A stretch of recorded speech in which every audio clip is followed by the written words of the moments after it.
Let that line sit in your chest for a second.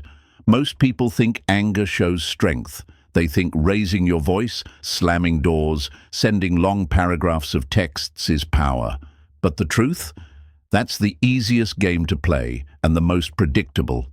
Anyone can make noise. Not everyone can master silence. Not everyone can sit with calm indifference while the world expects fire. And here's the truth. Your indifference hurts them far more than your anger ever could.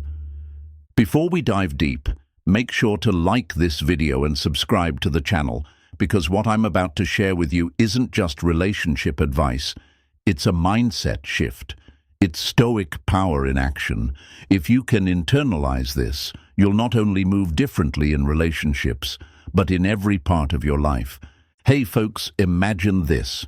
Two men walk away from the same relationship. One storms out, shouting, throwing accusations, typing out long emotional essays at midnight just to make his point.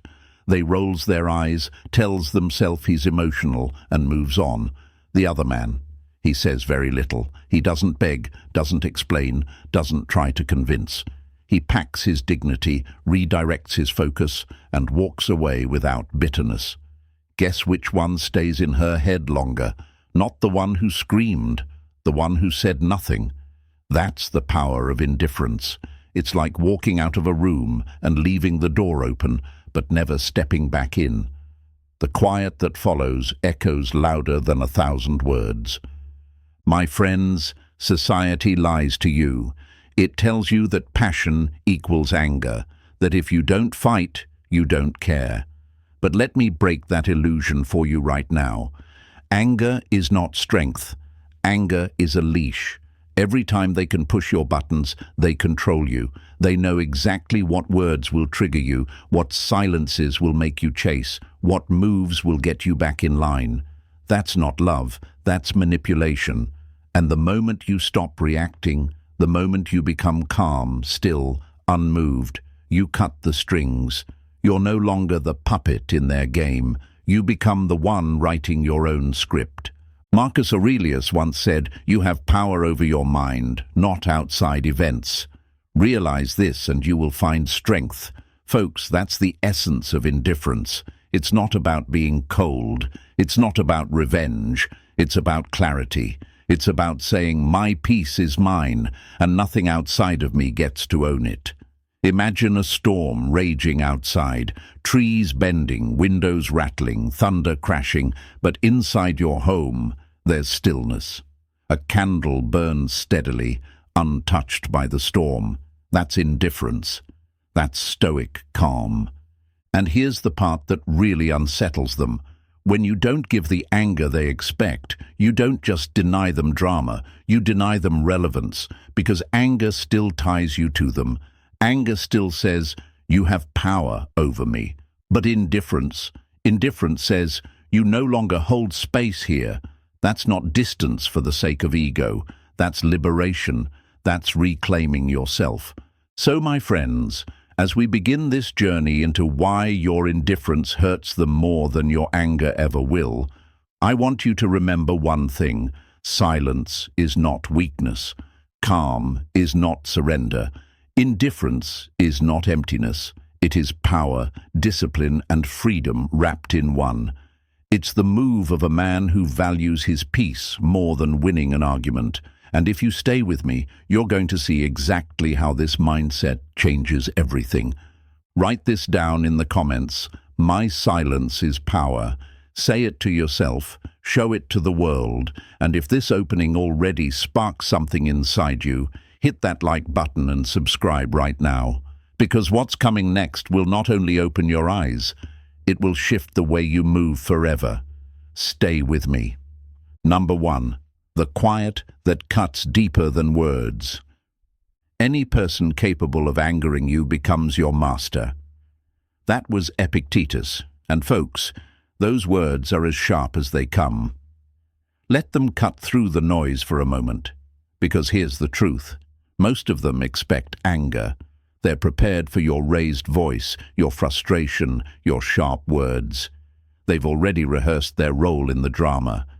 They know how to roll their eyes, how to dismiss you, how to twist your anger into proof that you're unstable, emotional, or weak. Anger, my friends, is the script they know by heart. But when you give them indifference, when you take the fire out of the fight, it doesn't just surprise them, it unsettles them to the core. Think about it like this. Picture a fire pit, flames rising, sparks flying, smoke filling the air. It feels powerful, doesn't it? But here's the secret. It only burns as long as someone keeps feeding it. You toss in wood, paper, anything that keeps it alive. Without fuel, the fire dies. That's how anger works. They light the match, expecting you to throw in more wood, your words, your emotions, your energy. But the day you fold your arms, sit back, and refuse to feed it, the fire sputters out.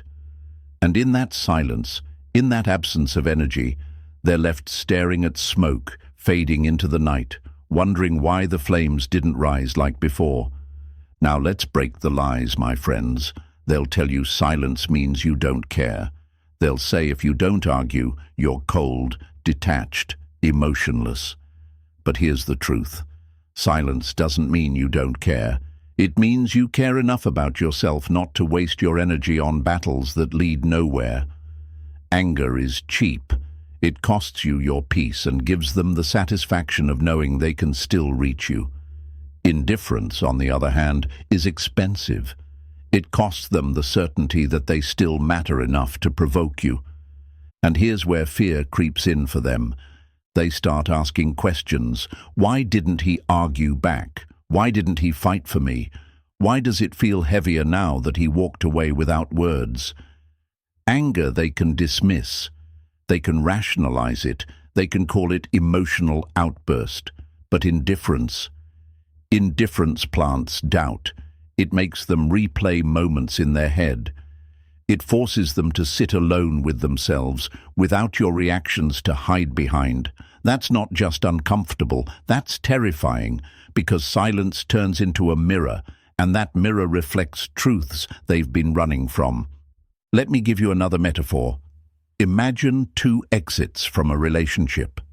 The first man slams the door, curses, sends angry messages at 2 a.m. They shakes their head, maybe cries, but tells themselves he's just emotional, that he'll cool down eventually. They can live with that. The second man leaves differently. He doesn't slam the door. He doesn't shout. He simply picks up his dignity, sets it on his shoulders, and walks out calmly. He doesn't come back to knock, doesn't come back to argue. Days later, they still wonders what's going through his mind. That's the quiet that cuts deeper than words. It's not a wound she can bandage with excuses. It's an emptiness that lingers, gnaws, and unsettles. Why is it so difficult, folks? Why is it so hard for many to practice indifference instead of anger? Because silence requires discipline. Anger is instant. It comes fast, it feels powerful, but it fades just as quickly. Indifference requires strength. It means biting your tongue when you want to scream. It means walking away when you want to prove your point. It means putting your pride in your pocket and saying, "My peace is worth more than winning this moment." That's not easy. That's self-mastery, and that's why most never get there. But when you do, something shifts. Marcus Aurelius once wrote, "The best revenge is not to be like your enemy. When you refuse to mirror their chaos, you show them a version of yourself that's untouchable." They expected fire, but they got stone. They expected drama, but they got calm. And calm, folks, is a force they can't argue with. It doesn't fade. It doesn't get dismissed. It lingers in their mind like an echo in an empty hall. Here's the part they'll never admit. Your indifference makes them feel powerless. Not because you're punishing them, but because you're showing them they no longer hold influence over you. You've removed yourself from the game entirely, and when the rules no longer apply, when the script no longer works, they're left without control. That's a weight heavier than any angry word you could ever throw. So, my friends, ask yourself, are you still feeding fires that should have burned out long ago? Are you still handing over your energy to arguments that only drain you? Or are you ready to step back, breathe, and let silence do the talking? Because that silence is not weakness, it's not surrender, it's a statement. It says, I don't need to prove myself anymore. I don't need to argue to be seen. I know my worth, and it doesn't live in your validation. And when you get to that place, when you can stand tall in silence, when you can look chaos in the eye and remain still, you'll realize you've unlocked a power most people never touch. A power built not on noise, but on control. Not on explosions, but on composure. That's the quiet that cuts deeper than words. Type this in the comments right now. My silence speaks louder. Show yourself. Show the world, remind your own heart that your calm is your weapon. And stay with me, because what comes next will take this even deeper. If you thought silence was powerful, wait until you see what happens when they can no longer predict you. Number 2, when they can't predict you anymore. You have power over your mind, not outside events. Realize this, and you will find strength. Marcus Aurelius didn't write those words for relationships specifically, but, my friends, they apply perfectly here, because once upon a time they knew your reactions. They had the map to your emotions and they used it. They knew which words would set you off, which silences would make you chase, which jabs would pull you right back into the storm. They thought they had you figured out, and for a while maybe they did. But something has shifted. You've taken back the map. The pauses in your calm are no longer the calm before a storm. They are the new weather entirely. And this, folks, this unsettles them more than any burst of anger ever could. Think of it like a chessboard. For years they've been playing a game where they always knew your next move. If they moved the pawn, you'd move the knight. If they sacrificed a piece, you'd scramble to defend. It wasn't just a game of love, it was a game of control. But suddenly you stop playing by their rules. Suddenly the board they depended on has no pieces. They lean forward waiting for your move, but nothing comes. The game is over before it even begins, and they're left staring at an empty table. That's what indifference does. It erases the script they counted on. Here's the lie they've been living, that your emotions are theirs to control. That if they withdraw, you'll chase. If they lash out, you'll defend. If they guilt trip, you'll fold. They believed your anger was proof that you still cared, and your chasing was proof that they still mattered. But now you've broken that cycle. You've stopped dancing to the music they play, and that silence, that unpredictability. It's louder than rage, sharper than insults, and far more haunting than tears. Ask yourself this: why is unpredictability so unsettling? Why does it get under their skin more than anything else? Because predictability gives comfort. Even if the pattern is toxic, even if it's filled with conflict, at least they know it. They know if they poke here, they'll get a rise. If they pull away, you'll close the gap. If they accuse, you'll explain. But when you stop responding, when you no longer play the predictable role, you flip the script. And nothing is more frightening than realizing the old keys no longer open the lock. Let me paint you a picture. Imagine they send a sharp remark, expecting you to defend yourself. But you don't. They pull back, expecting you to chase. But you don't. They test your patience, waiting for you to prove your commitment. But you don't. Suddenly it feels like they're performing on a stage where the audience has left the building. The applause is gone. The feedback is gone. They're left with nothing but their own echo. And that's when frustration turns inward, not because you punished them, but because they lost control of the predictability they once relied on. And this is where Stoicism breathes life into your discipline. Marcus Aurelius said it best: you only control your mind, not outside events.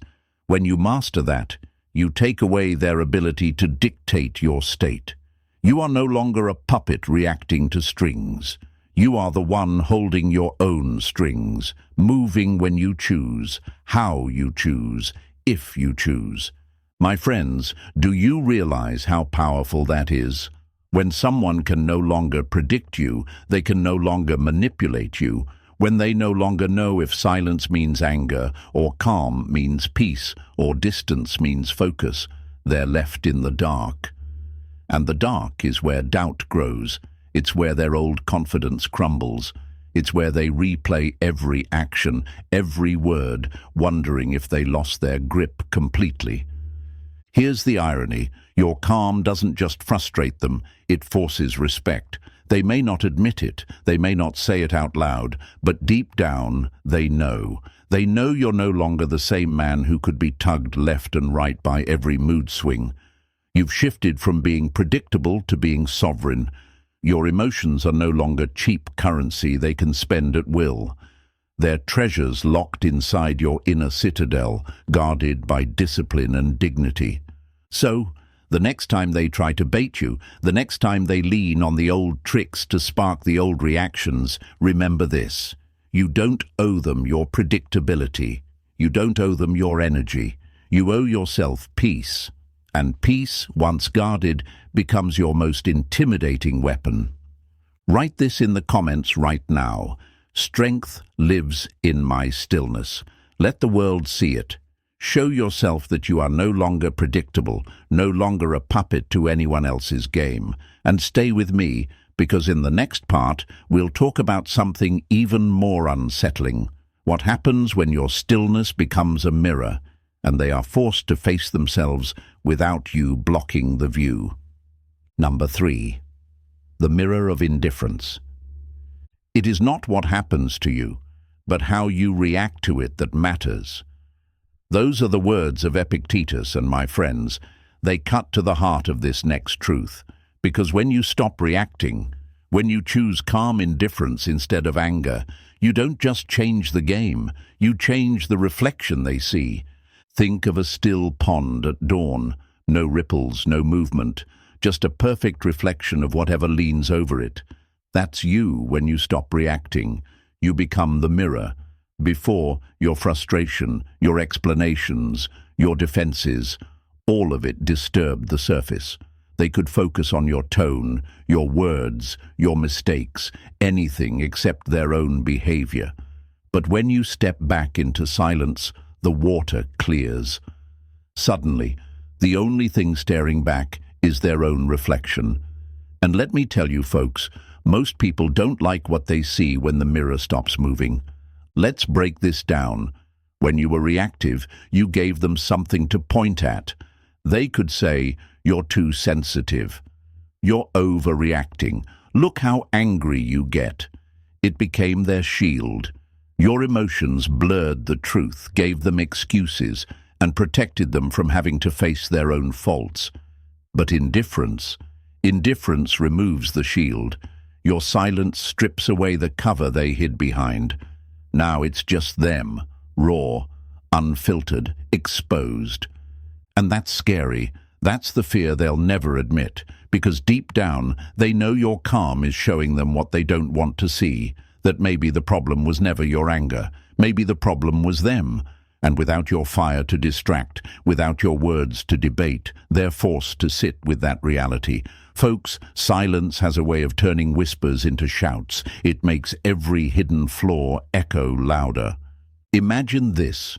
They throws a jab at you, expecting the old version, the one who jumps to defend, to explain, to fight.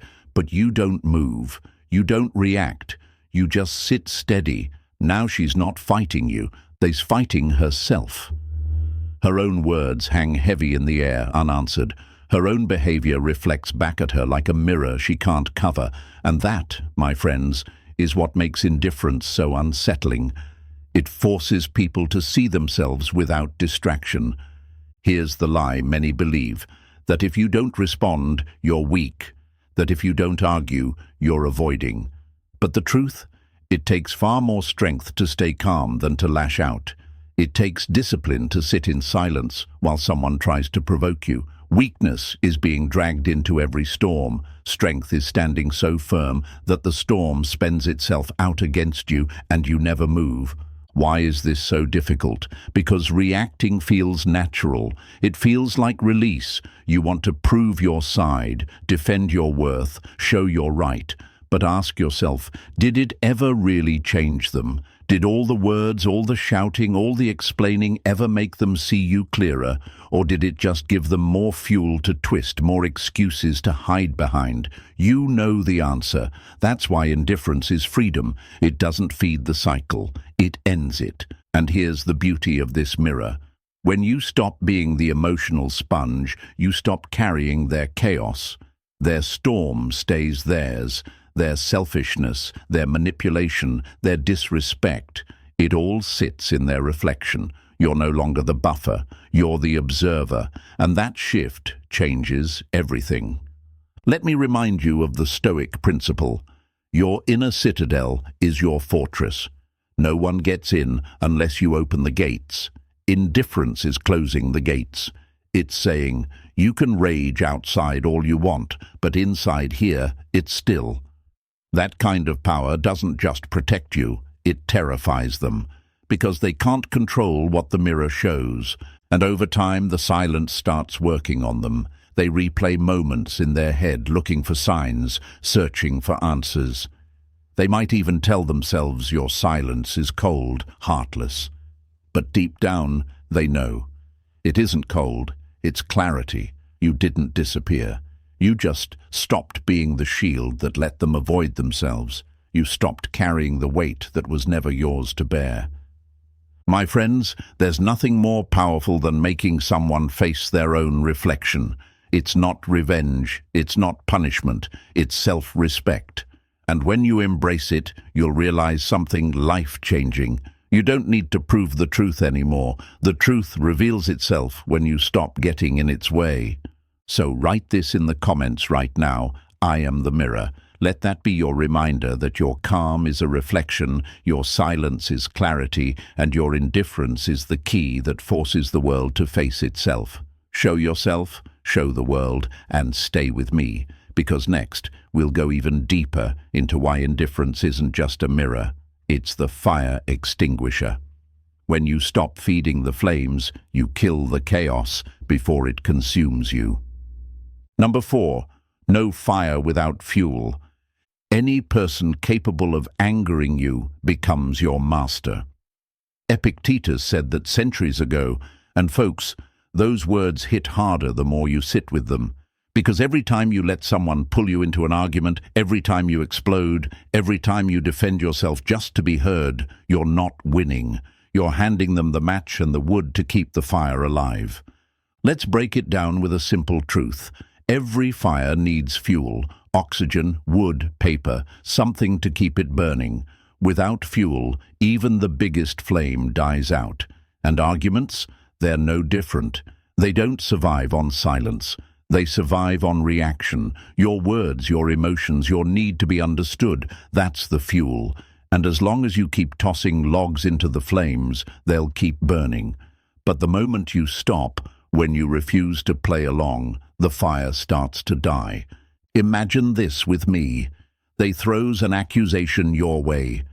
Old, you would have jumped in immediately. You'd defend yourself, explain every detail, raise your voice as frustration grew.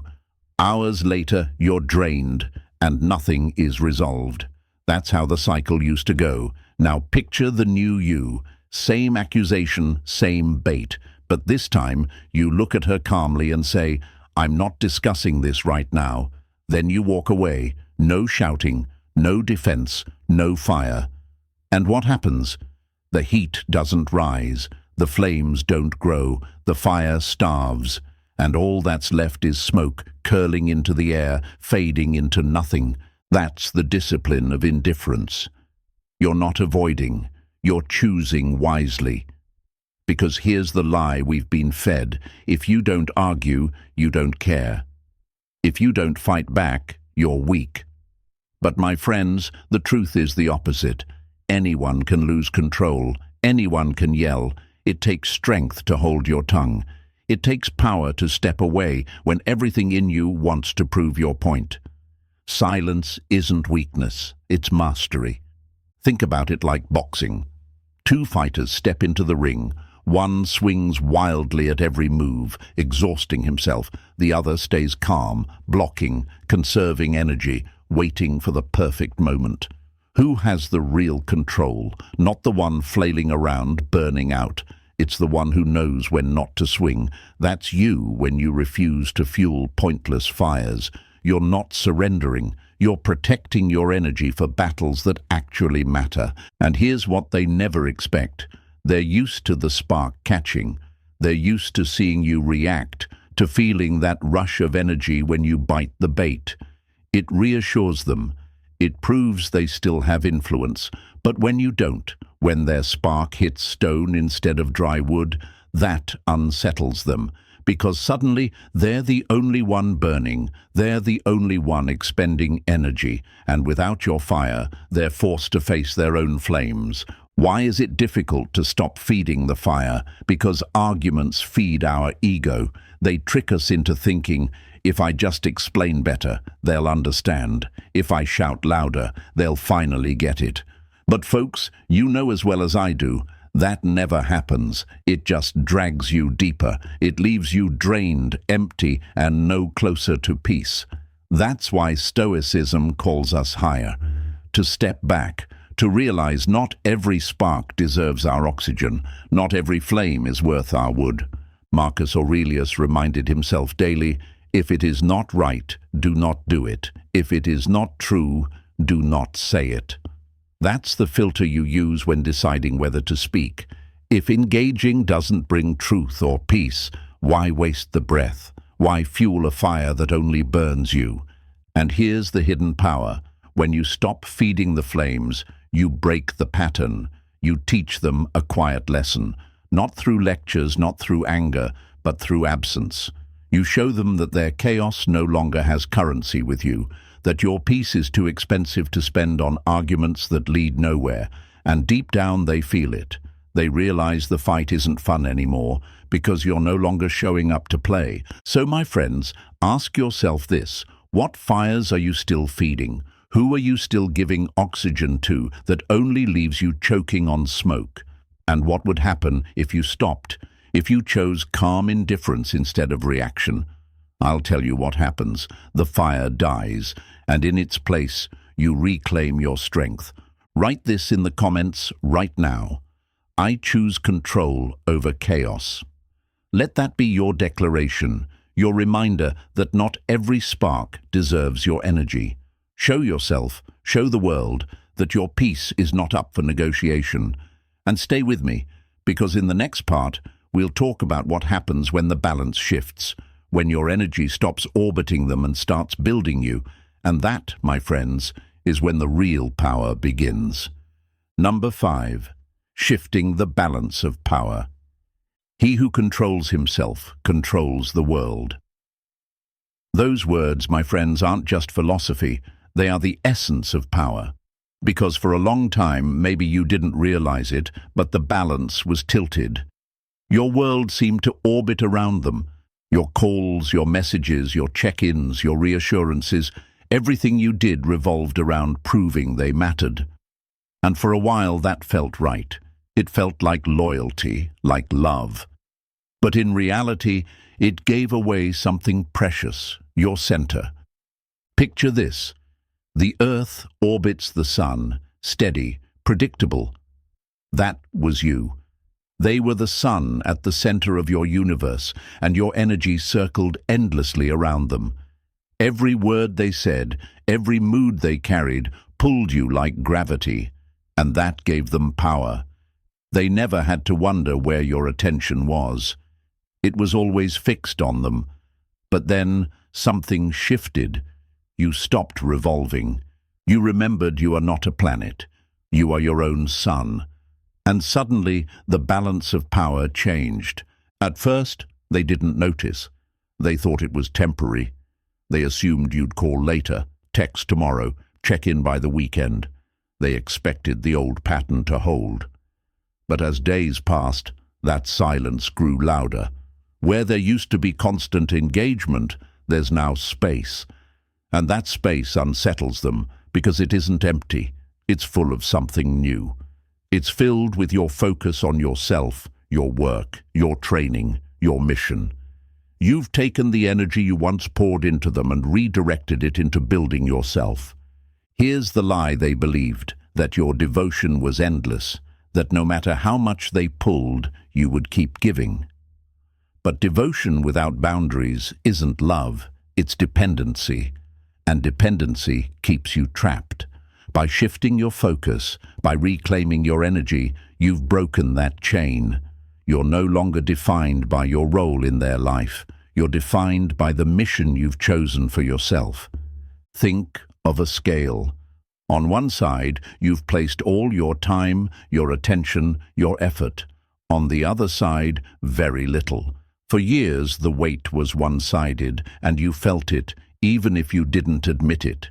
But the moment you stopped pouring into their side of the scale, the balance evened out.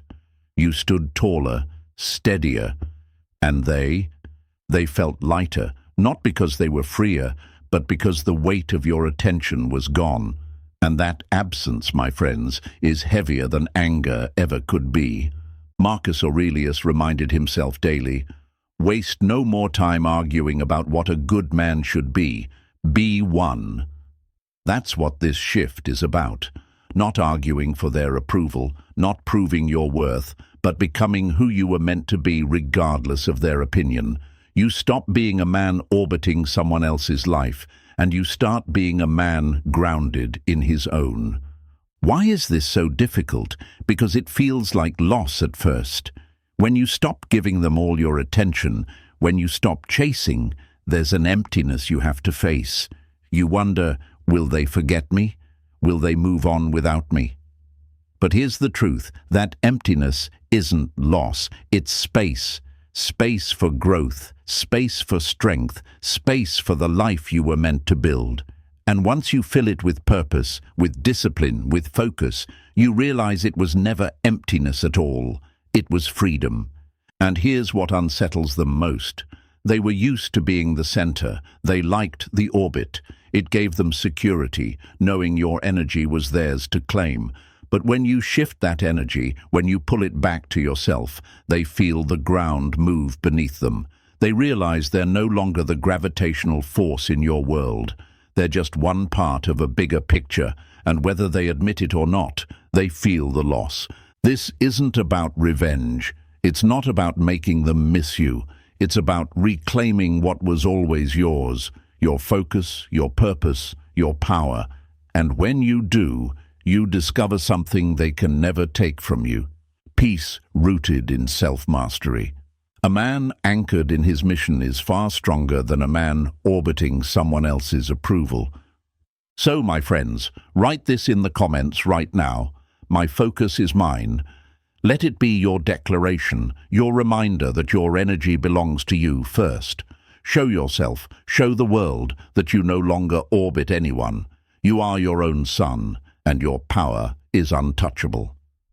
Stay with me, because in the next part we'll go deeper into how your calm, your unshakable composure, becomes the very challenge they can't overcome, no matter how hard they try. Number 6. Calm as a challenge. You will continue to suffer if you have an emotional reaction to everything that is said to you. True power is sitting back and observing things with logic. True power is restraint. Those words, my friends, speak to the heart of this truth. Because there are people out there who thrive in chaos. They don't just stumble into storms, they create them. Emotional chaos is their playground. And as long as they can pull you into it, as long as they can get a rise out of you, they win. Not because the fight was worth winning, but because they proved they could drag you off balance. That's how the game works. If they poke you and you explode, they win. If they guilt-trip you and you defend yourself endlessly, they win. If they pull back and you chase, they win. The rules are simple. Your reaction is their reward. And for a long time, maybe you played along without realizing it. But now something has changed. You've discovered the Stoic weapon they never expected: calm indifference. Imagine a storm battering against a mountain. Winds howl, rain lashes, thunder crashes. But the mountain doesn't move. It doesn't flinch, doesn't bow, doesn't argue with the storm. It simply stands, and eventually the storm passes, spent, powerless, and forgotten. That's what your calm becomes, a mountain against their chaos. And here's the part that unsettles them most. Your calm is not silence before an explosion. It is the explosion that never comes. At first they think it's temporary. They'll test you, maybe with sharp words, maybe with subtle jabs, maybe with silence designed to provoke. They've seen you break before, so they expect the cracks to show again. But this time nothing. You don't flinch, you don't fight, you don't dance to the tune they're playing. That's when it hits them. Your calm isn't a pause, it is the reaction. And that, folks, is a challenge they can't overcome. Here's the lie they tell themselves: that your calm means you don't care, that your silence is weakness, that you're avoiding because you have no words left. But the truth? Calm is the hardest discipline there is. Anyone can shout, anyone can slam doors, but to remain steady, to hold your composure when every nerve inside you wants to react, that's mastery, that's strength. Why is it so hard to do? Because we're wired to prove ourselves. We're wired to defend our worth, to explain our side, to shout, "You don't see me, you don't understand me." But that's the trap. That's how they keep you in the game. And when you break that cycle, when you stop giving them the fuel of your reaction, you rob them of their favorite weapon. Your calm becomes a wall they can't climb. And here's the irony: they will forget your angry words.